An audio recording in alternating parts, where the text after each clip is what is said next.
spoločná cesta pokračovala na základnej škole, počas ktorej sa z neho stal lámač ženských srdc a takto to pokračovalo aj na strednej škole.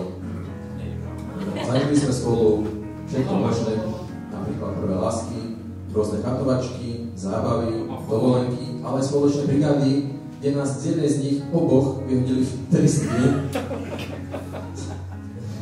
Samozrejme, okrem zábavy sme sa museli aj učiť a tak ja som Jankovi pomáhal väčšinou s matematikou alebo s angličtinou a on mi pomáhal tak s desiatou. Vždy sme vedeli a stále vieme pri sebe stáť pri sebe a pomáhať si, pretože Janko je ochotný, lojálny, dobrosrdečný, vďačný, každú situáciu je okorený humorom, či už miestnym alebo nemiestnym. Vždy, keď to bolo treba, tak to sa na neho vedel obrátiť. A keď takto na to vlastne rozmýšľam, tak neviem, kto by som presne zaslúžil ja, toto 25 rokov. Ale pre tentokrát to odpustím, pretože Miška je určite tá práva. Keď sme sa hrali na schovávačku, ty si sa vždy schovala tak, že ťa bolo vidno, ale myslela si, že ťa nikto nenájde.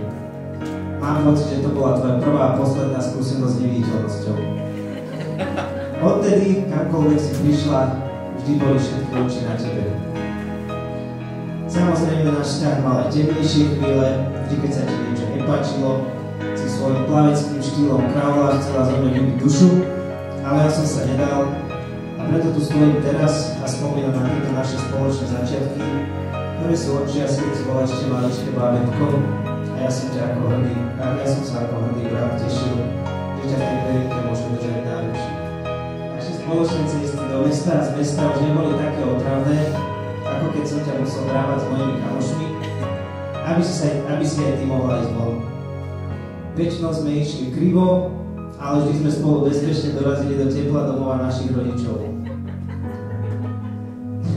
Keď raz za čas privítanie o 4 ráno nebolo vždy vrúcne, že táto mamina. Muž dobrej ženy je blažený, počet jeho rokov sa zdvojnásobí. Zdatná žena oblažuje muža, takže v pokoji prežíva roky života. Dobrá žena je dobrý podiel dedičný, muž ju dostane ako odmenu za dobré skutky. Či je bohatý, či chudobný, veselá je myseľ, pohľad takých je v každom čase radostný. Pôvab usilovnej ženy oblažuje muža a jej rozváha dodáva vzrast jeho kostiam. Jej rozvážnosť je dar od Boha.